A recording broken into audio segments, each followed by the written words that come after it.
สวัสดีทุกคนยินดีต้อนรับเข้าสู่2,000 บุญวันนี้พี่จะมาสุ่มสุดระดับตำนานพิทักษ์รัตติการในงบ 3,707 ไปกันเลยทุกคน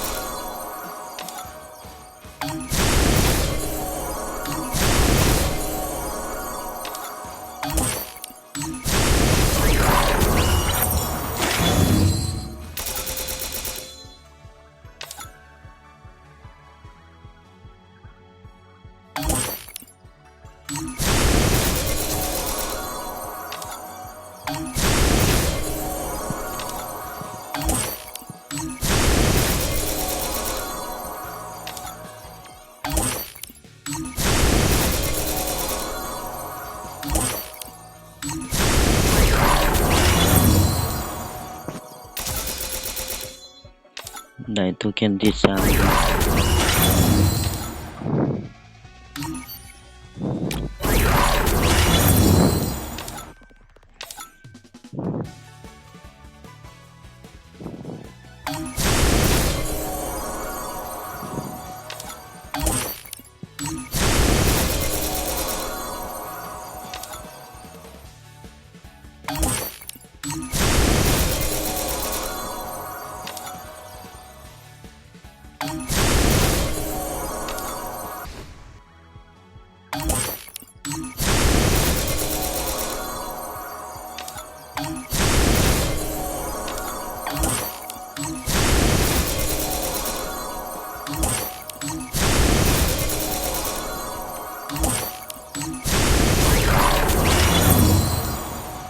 ตอนนี้พี่ได้โทเค็น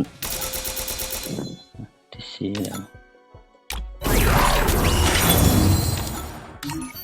มีงบ1,800จะไหนบ้างไปกันเลย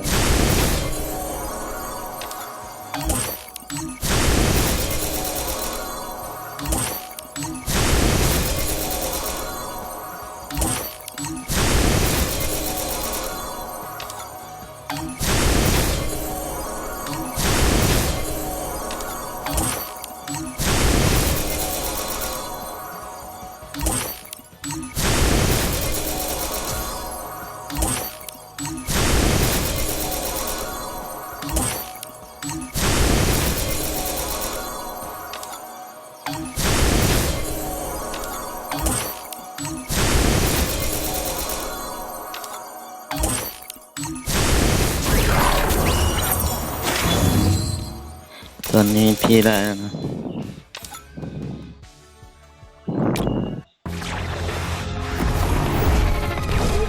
เกิดจากมาอย่างพี่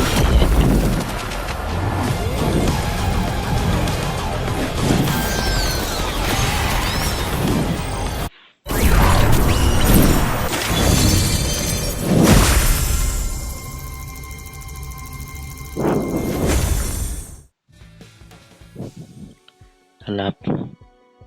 6,800สรุปพีเวิร์ดไป 3,100